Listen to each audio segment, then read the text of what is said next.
اس سے مراد کیا صرف وہ سجدہ ہے جو نماز میں ہے، یا ہر وقت کوئی شخص سجدے میں دعا کر سکتا ہے؟ بہت اہم بات ہے، یہ ذہن میں رہنی چاہیے بات۔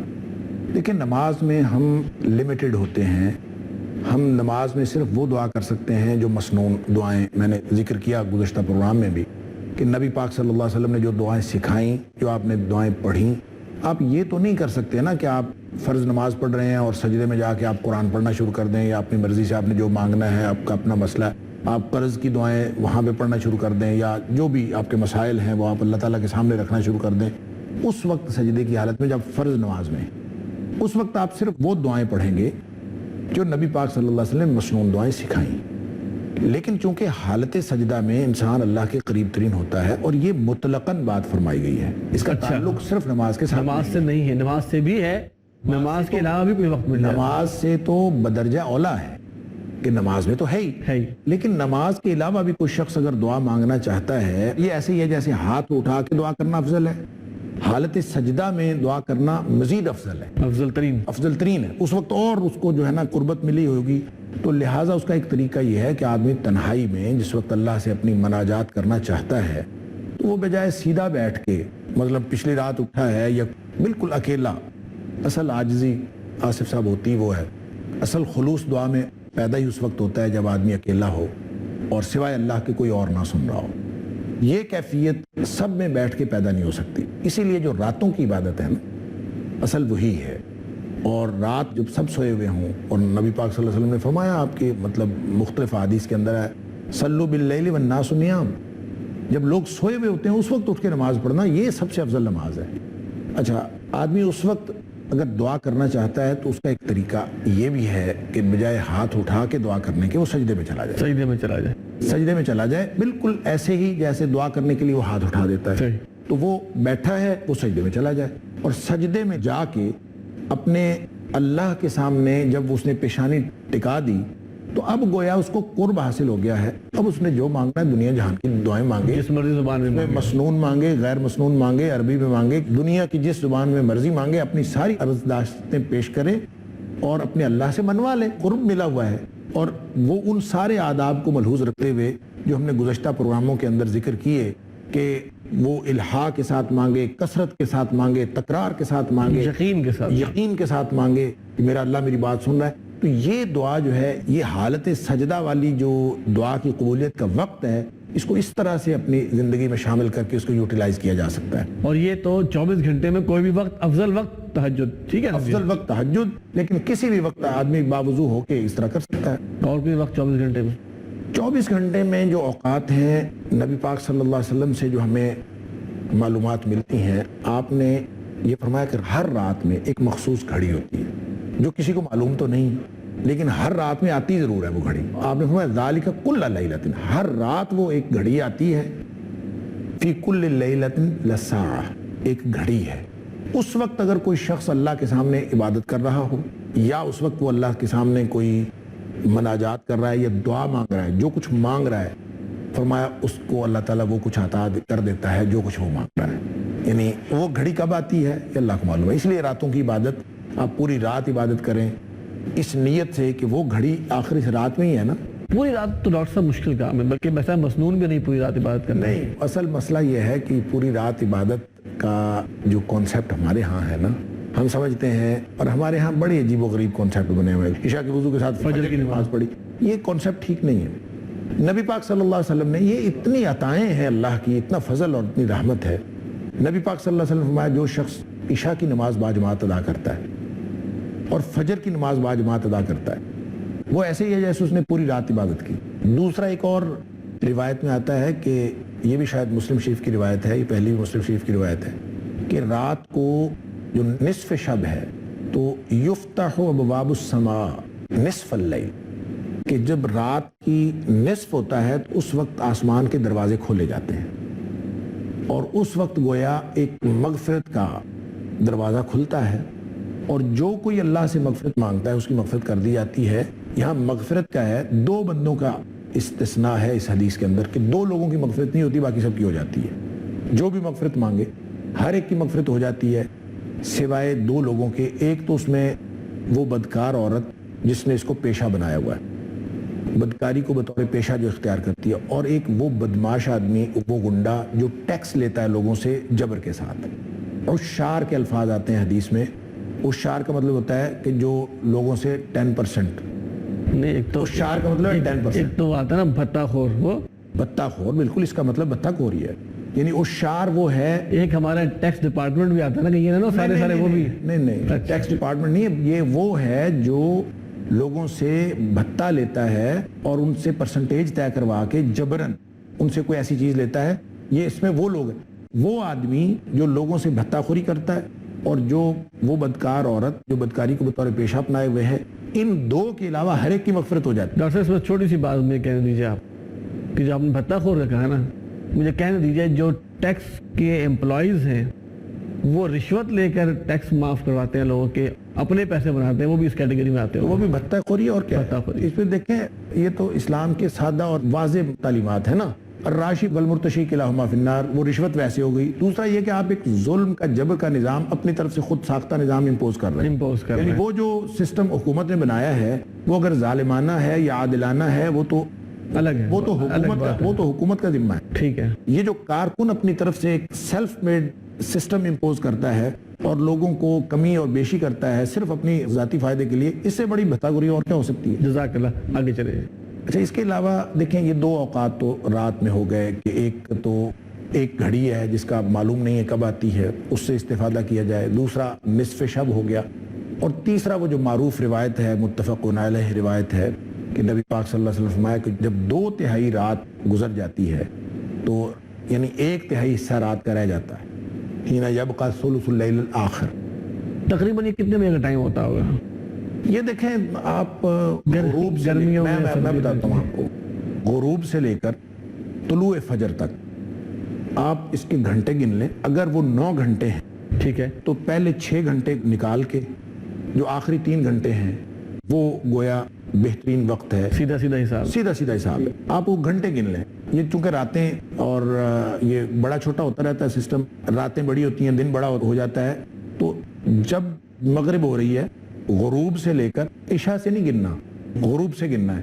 ادھر طلوع آفتاب سے نہیں گننا، طلوع فجر سے گننا ہے. ٹھیک ہو گیا. یعنی جب فجر کی اذان کا وقت ہے تو اس دوران کے جتنے گھنٹے ہیں اس کو 3 میں تقسیم کر، پہلے 2 چھوڑ دیں اور آخری 3. عام طور پہ 2 بجے کا 2-2:30 بجے کا وقت یہ ہوتا ہے. اس کے بعد سمجھ لے شروع ہو جاتا ہے وہ وقت. اس وقت نبی پاک صلی اللہ علیہ وسلم فرمایا کہ جو اللہ تعالیٰ ہے وہ آسمان دنیا پہ نزول فرماتا ہے، اور اللہ تعالیٰ نزول فرماتا ہے اور عام منادی ہوتی ہے اللہ تعالیٰ کی طرف سے کہ کوئی ہے مانگنے والا کہ میں اس کو عطا کروں، کوئی ہے جو مجھے پکارے استجب لہو، میں اس کی پکار کو قبول کروں، اس کا جواب دوں. کوئی ہے جو مجھ سے سوال کرے فاعطیہ، میں اس کو عطا کروں. اور کوئی ہے جو مجھ سے استغفار کرے فاغفر لہو، میں اس کی بخشش کر دوں.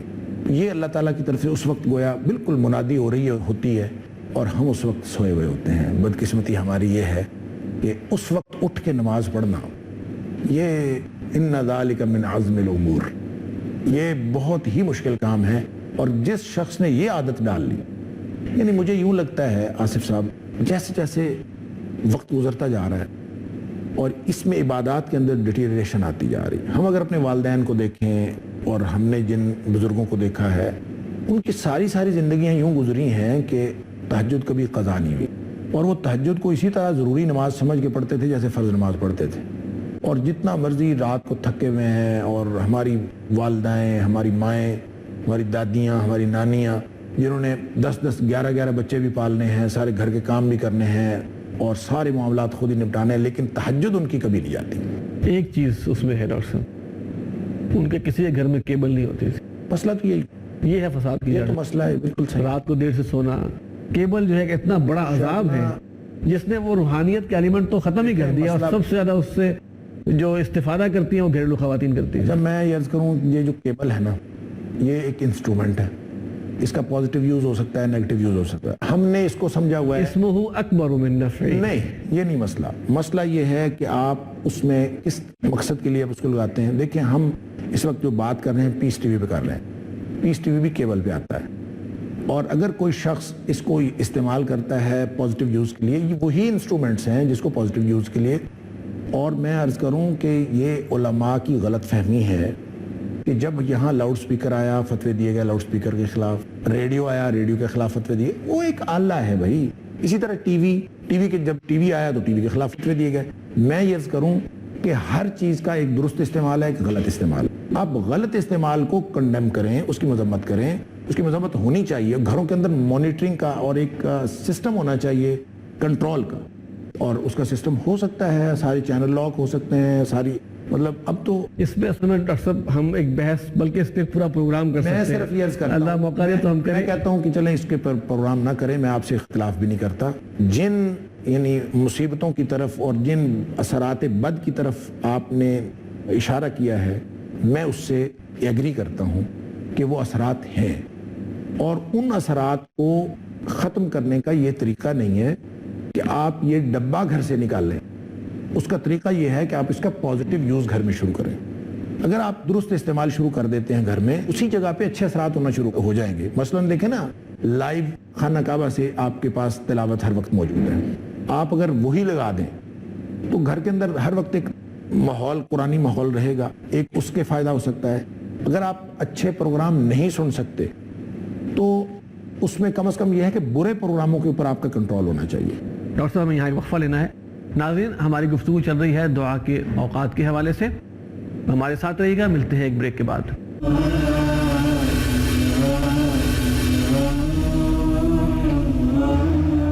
ویلکم بیک ناظرین. ڈاکٹر صاحب، دن کے اوقات میں کون کون سے ایسے مواقع ہیں کہ دعا زیادہ قبول ہونے کا امکان ہے؟ آپ نے کچھ کا ذکر کیا، کچھ ابھی شاید رہتے ہیں. دن کی بجائے ہم دن رات یعنی 24 گھنٹے کی جو بات ہو رہی تھی، تو میں یہ عرض کر رہا تھا وقفے سے پہلے کہ یہ جو رات کا یعنی آخری تہائی حصہ ہے، اس کو سب سے زیادہ اہمیت دی جانی چاہیے، اور بدقسمتی سے ہم نہیں اس کو دے پاتے، اور اس وقت سب سے زیادہ دعائیں قبول ہوتی ہیں. اس کے علاوہ جو فجر کی نماز کے بعد کا وقت ہے، نبی پاک صلی اللہ علیہ وسلم نے فرمایا کہ جو شخص فجر کی نماز پڑھتا ہے اور نماز پڑھنے کے بعد اسی جگہ بیٹھا رہتا ہے، وہیں بیٹھا رہتا ہے، جگہ تبدیل نہیں کرتا، اور اللہ کا ذکر کرتا رہتا ہے حتیٰ کہ سورج طلوع ہو جائے. حالانکہ یہ بہت لمبا عرصہ نہیں ہے، زیادہ زیادہ کو پون گھنٹہ ہوتا ہے، زیادہ سے زیادہ، یعنی آپ سمجھیں کہ اس سے زیادہ ٹائم نہیں ہوتا. اگر کوئی شخص اتنا کر لے، اور ہمارے بہت ساری مساجد میں تو نمازیں اتنی لیٹ ہوتی ہیں کہ یہ آدھے گھنٹہ مطلب 35 منٹ سے زیادہ وقت نہیں ہوتا. تو جتنا بھی یہ وقت ہو، اگر سورج طلوع ہونے تک کوئی شخص وہاں پہ بیٹھا رہے اور سورج طلوع ہونے کے بعد وہ 2 رکعت پڑھ لے اور وہاں سے اٹھ جائے، تو نبی پاک صلی اللہ علیہ وسلم فرمایا اللہ تعالیٰ اس کو مقبول حج اور عمرے کا ثواب دیتا ہے. یعنی حج بھی اور عمرہ بھی، اور دونوں مقبول یعنی قبول کر لیے گئے، قبول شدہ. جو آپ وہاں جا کے کر کے آتے ہیں وہ قبول ہوا ہے کہ نہیں ہوا، یہ قبول ہے، وہ اللہ تعالیٰ جانتا ہے. اس کے بارے میں نبی پاک صلی اللہ علیہ وسلم، اس کا اجر وہی ہے جو پہلے فرما دیا کہ مقبول حج کا. میں نے یہ عرض کیا تھا ایک اور پروگرام میں کہ نبی پاک صلی اللہ علیہ وسلم نے جب عائشہ صدیقہ رضی اللہ تعالیٰ عنہ کو غالباً اسی ثواب کے لیے بیٹھے ہوئے دیکھا مصلی پہ، تو آپ نے فرمایا تھا کہ عائشہ اگر صرف 3 دفعہ یہ کلمات دہرا لے، یہ کافی ہو جائے گا تجھے. کافی ہو جانے کا مطلب یہ ہے کہ وہی ثواب مل جائے گا. اور وہ کلمات ہیں سبحان اللہ و بحمدہ عدد خلقہ و رضا نفسہ و زینت عرشہ و مداد کلماتہ. یہ اگر 3 دفعہ دہرا لیے جائیں تو گویا اللہ تعالیٰ اس کو ایسا ہی ثواب دے دے گا. تو ان ساری چیزوں کو اگر ہم حاصل کرنا چاہتے ہیں تو یہ تو تڑپ ہونی چاہیے ہر وقت. اور بیٹھے ہر شخص نہیں بیٹھ سکتا تو کم از کم یہ کلمات دہرا لے تاکہ ثواب سے محروم نہ ہو. اگر ہم 24 گھنٹے کے معمول سے آگے کی بات کریں، اب اجازت ہے اس سے آگے چلیں.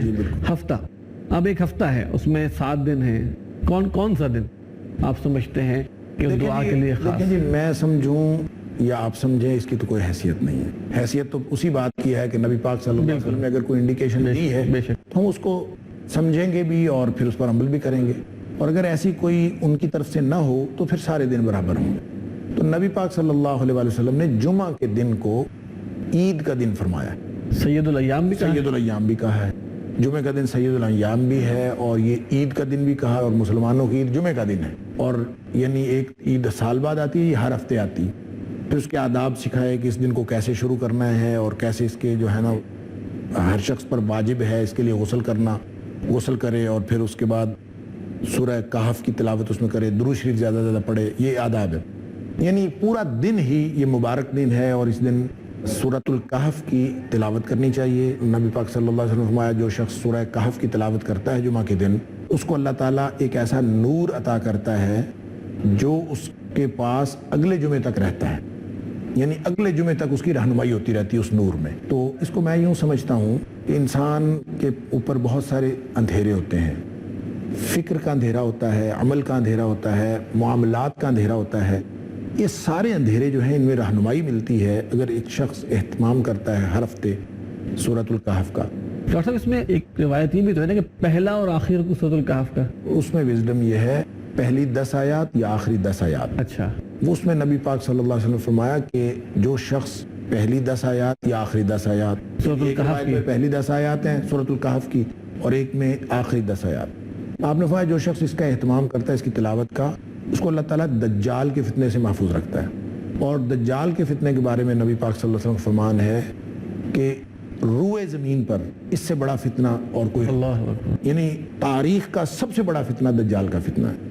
اور یہ اتنا بڑا فتنہ ہوگا کہ نبی پاک صلی اللہ علیہ وسلم نے فرمایا کہ جو شخص سن لے کہ دجال کا خروج اور ظہور ہو گیا ہے, وہ جتنے بھی مضبوط ایمان والا ہے وہ اس کی طرف نہ جائے بلکہ اس سے دور بھاگے.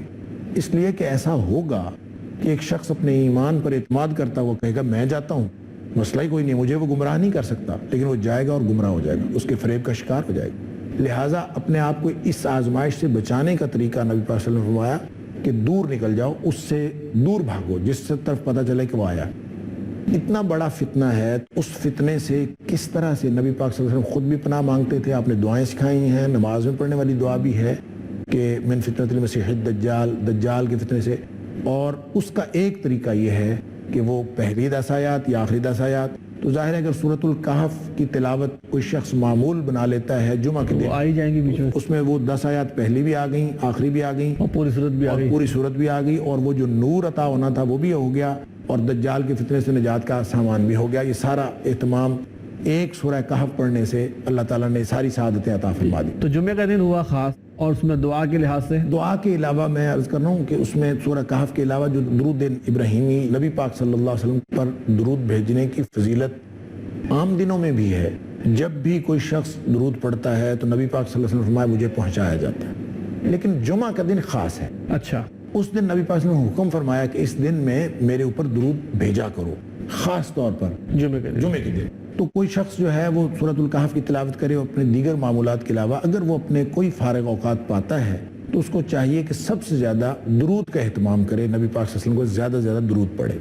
اچھا, اس کے علاوہ جمعے کے حوالے سے نبی پاک صلی اللہ علیہ وسلم نے ایک بات یہ ارشاد فرمائی, اس دن ایک گھڑی ہے بڑی مبارک گھڑی, جمعے کے دن, ہاں جی, پورا دن ہی مبارک ہے, لیکن ایک خاص گھڑی بھی ہے. جیسے رات میں ایک خاص گھڑی آپ نے فرمایا جس کے بارے میں یہ تعین نہیں کیا کہ وہ کون سی ہے, اسی طرح جمعے کے دن ایک گھڑی ہے. اس وقت نبی پاک صلی اللہ علیہ وسلم فرماتے ہیں کہ جو بھی دعا کی جائے وہ قبول ہوتی ہے. ٹھیک ہے, اور وہ گھڑی کس وقت آتی ہے ہمیں معلوم نہیں ہے, اور وہ پورے دن, لیکن اس کی کچھ اشارات ضرور ہوں گے. مثال کے طور پر کچھ کہتے ہیں کہ 2 خطبوں کے درمیان کا وقت, کچھ کہتے ہیں عصر کے بعد کا وقت. تھوڑا اس کی رہنمائی کی. جو ہے نا سارے احتمالات ہیں, ٹھیک ہو سکتا ہے وہ ہو. اور جس وقت خطبہ دیا جا رہا ہے اس کی خطبے کے دوران کی ایک اور اہمیت ایک اور طرح سے بھی ہے. اچھا, جو اگرچہ نبی پاک صلی اللہ علیہ وسلم نے اس طرح تو اس کی انڈیکیشن نہیں فرمائی, اس وقت خطیب کے لیے تو ہے کہ وہ دعا کرے, جی, اور وہ ظاہر ہے سب کے لیے ہوتا ہے, اور خطیب دعا کرتا ہے خطبے میں. جہاں مسلمانوں کا اجتماع ہوتا ہے نا دین کے مقصد کے لیے, یعنی اللہ اور اس کے رسول صلی اللہ علیہ وسلم کے ذکر کے لیے یا کسی دینی مقصد کے لیے, جہاں مسلمان جمع ہوتے ہیں سارے, اس اجتماع میں جو بھی دعا کی جاتی ہے وہ قبول ہوتی ہے.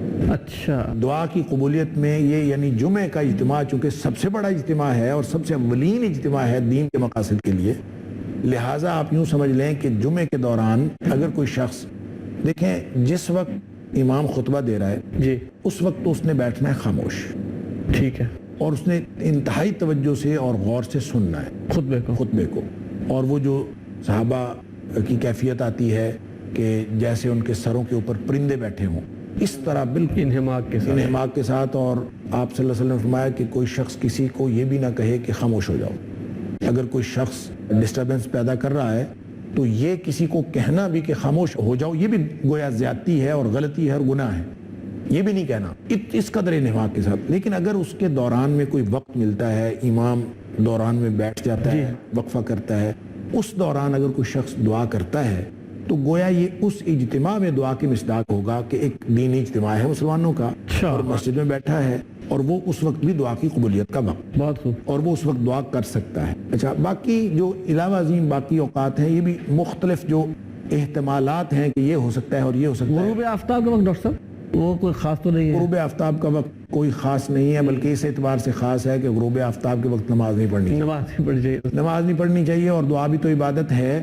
اس کا مطلب یہ ہے, اس پر ہم قیاس کر کے یہ کہہ سکتے ہیں کہ عین غروب آفتاب کے وقت دعا نہیں کرنی چاہیے, الا یہ کہ افطاری کا وقت ہو.